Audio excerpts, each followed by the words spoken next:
Hi hello నమస్తే TVNN news నేను మీ మధు. చంద్రబాబు నాయుడు కేవలం తెలుగు రాష్ట్రాల్లోనే కాదు దేశంలో ఈ పేరు పెళ్లు సంచలనం. ఆయన రాజకీయాల్లోనే కాదు కేంద్ర రాజకీయాల్లో చక్రం తిప్పే నాయకుడు. అయితే తాజాగా దేశంలోనే రిచెస్ట్ సీఎం గా ఆయన నిలిచారు. మరి సాధారణ రైతు బిడ్డ నుంచి సీఎం గా ఎప్పుడు రిచెస్ట్ సీఎం గా ఆయన ప్రమాణ స్వీకారం చేశారు, ఆయన రాజకీయ జీవితం ఎలా సాగిందో ఇప్పుడు చూద్దాం. భారతదేశంలో అత్యంత ధనిక ముఖ్యమంత్రిగా నిలిచారు నారా చంద్రబాబు నాయుడు.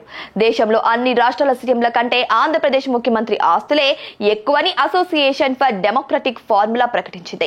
చంద్రబాబు కుటుంబ ఆస్తులు ఏకంగా 931 కోట్ల రూపాయలు ఉన్నాయి. ఇలా దేశంలోని 31 మంది ముఖ్యమంత్రుల్లో సంపన్న సీఎం గా నిలిచారు నారా చంద్రబాబు నాయుడు. ఎన్నికల్లో సమర్పించిన అఫిడవిట్ లో పేర్కొన్న ఆస్తిపాస్తుల వివరాల ఆధారంగా ఏ రాష్ట్ర సీఎం ఎంత సంపన్నుడో ప్రకటించింది ADR. ఇందులో చంద్రబాబు పేరిట కేవలం 36 కోట్ల రూపాయలు ఆస్తులే ఉన్నాయి. కానీ ఆయన భార్య భువనేశ్వరి పేరిట ఏకంగా 895 కోట్ల రూపాయలు ఉన్నాయి. మొత్తంగా చంద్రబాబు దంపతుల ఆస్తుల విలువలు 931 కోట్ల రూపాయలుగా తేలింది. చంద్రబాబుకు 10 కోట్ల రూపాయల వరకు అప్పు కూడా ఉన్నట్లు ADR పేర్కొంది. కేవలం ముఖ్యమంత్రి చంద్రబాబు నాయుడు ఆయన సతీమణి పేరిట ఉన్న ఆస్తిపాస్తులే లెక్కేసింది ADR. ఆయన తనయుడు నారా లోకేష్, కోడలు బ్రాహ్మిణి, మనవడు దేవాంశ్ల పేరిట ఉన్న ఆస్తులను లెక్కలోకి తీసుకోలేదు. వీటిని కూడా కలిపితే చంద్రబాబు ఆస్తి విలువ 1000 కోట్లు దాటుతుందని కూడా టాక్ వినిపిస్తుంది. చంద్రబాబు ఆస్తులపై వైసీపీ టీడీపీ మాటల యుద్ధం. గత సోమవారం అసోసియేషన్ ఫర్ డెమోక్రటిక్ రిఫార్మర్స్ సంస్థ దేశంలోని అందరు ముఖ్యమంత్రుల ఆస్తిపాస్తుల వివరాలను బయటపెట్టింది. అప్పటి నుంచి ఏపీ సీఎం నారా చంద్రబాబు నాయుడు పేరు దేశవ్యాప్తంగా చర్చానీయాంశంగా మారింది. ఎందుకంటే దేశంలోని రిచెస్ట్ సీఎంల లిస్ట్ లో ఆయన పేరే టాప్ లో ఉంది. అయితే వైసీపీ నాయకులు మాత్రం తమ నాయకుడు వైఎస్ జగన్ ను అవినీతి పరుడు, ప్రజల సొమ్మును దోచుకున్నాడు అంటారుగా. మరి మీరెలా ఇంత ఆస్తి సంపాదించాలో చెప్పాలని సీఎం చంద్రబాబును డిమాండ్ చేస్తున్నారు. అధికారాన్ని అడ్డం పెట్టుకుని చంద్రబాబు ఫ్యామిలీ భారీగా ఆస్తులు కూడబెట్టుకుందని ఆరోపిస్తున్నారు. ఖర్జూర నాయుడు కేవలం 2 ఎకరాల సామాన్య రైతు. అలాంటిది ఆయన కొడుకు చంద్రబాబు ఇన్ని వేల కోట్ల ఆస్తులు ఎలా కూడబెట్టారని ప్రశ్నిస్తున్నారు. ఇలా వైసీపీ నాయకుల విమర్శలకు టీడీపీ కూడా గట్టిగానే జవాబిస్తుంది. చంద్రబాబు కుటుంబం వ్యాపారాల ద్వారా ఈ ఆస్తులు సంపాదించిందని, వైఎస్ జగన్ లా ప్రజల సొమ్మును దోచుకొని ఆస్తులు పెంచుకోలేదని అంటున్నారు. చంద్రబాబు రాజకీయాల ద్వారా తన కుటుంబానికి ఎలాంటి లబ్ధి చేకూరడం లేదని కౌంటర్ అటాక్ చేస్తున్నారు. ఇలా చంద్రబాబు ఆస్తుల గురించి ADR ప్రకటన ఏపీ రాజకీయాలను వేడెక్కించింది. అయితే 2 ఎకరాల రైతు బిడ్డ సీఎం ఎలా అయ్యారు అన్న ప్రశ్న బాగానే వినిపిస్తుంది. వైసీపీ ఆరోపణల నేపథ్యంలో చంద్రబాబు రాజకీయ జీవితం గురించే కాదు వ్యక్తిగత జీవితం, ఆస్తిపాస్తుల గురించి తెలుసుకునేందుకు ప్రయత్నిస్తున్నారు దేశ ప్రజలు. కాబట్టి చంద్రబాబు అట్టడుగు స్థాయి నుంచి అత్యున్నత స్థాయికి ఎలా ఎదిగారో ఇప్పుడు మనం తెలుసుకుందాం. ఆంధ్రప్రదేశ్లోని రాయలసీమ ప్రాంతంలో పుట్టి పెరిగారు చంద్రబాబు నాయుడు. ఉమ్మడి చిత్తూరు జిల్లా అంటే ప్రస్తుతం తిరుపతి జిల్లాలోని నారవారిపల్లె అతడి స్వగ్రామం. ఆయన తండ్రి ఖర్జూర నాయుడు సామాన్య రైతు, తల్లి అమానమ్మ గృహిణి. చంద్రబాబుకు ఓ సోదరున్నారు. ఆయనే రామ్మూర్తి నాయుడు ఇటీవలే మరణించారు. అయితే చంద్రబాబు నాయుడుకి 2 చెల్లెళ్లు కూడా ఉన్నారు. ఖర్జూర నాయుడిది వ్యవసాయమే ప్రధాన వృత్తి. అయితే ఉన్న కొంత భూమిలో వ్యవసాయం చేసి కుటుంబాన్ని పోషించుకునేవాడు. కానీ ఆదాయం తక్కువగా ఉన్నా పిల్లల చదువును మాత్రం నిర్లక్ష్యం చేయలేదు ఈ దంపతులు. అందువల్లే చంద్రబాబు నాయుడు ఈ స్థాయికి ఎదిగారు.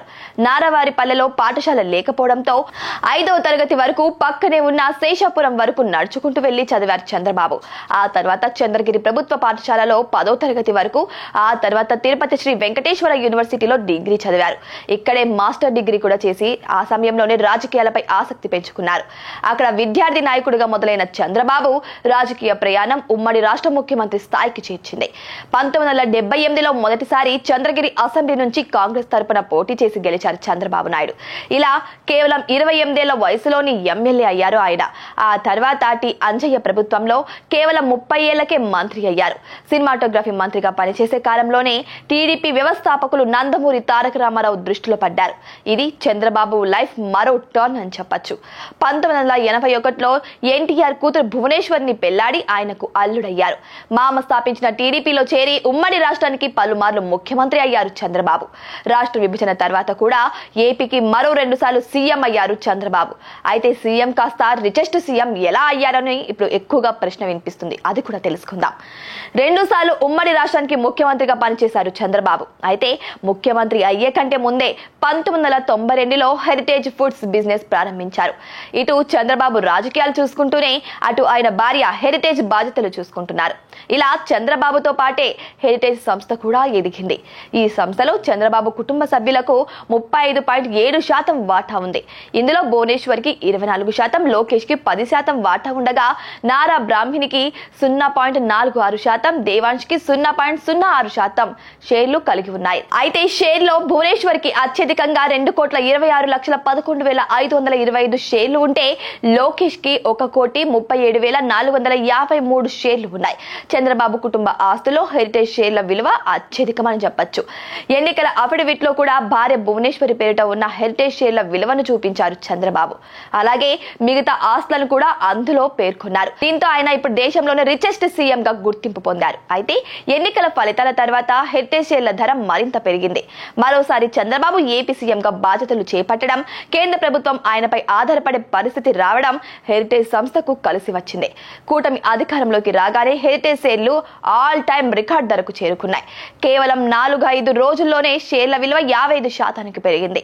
దీంతో చంద్రబాబు ఫ్యామిలీ ఆస్తుల విలువ అమాంతం పెరిగిపోయింది.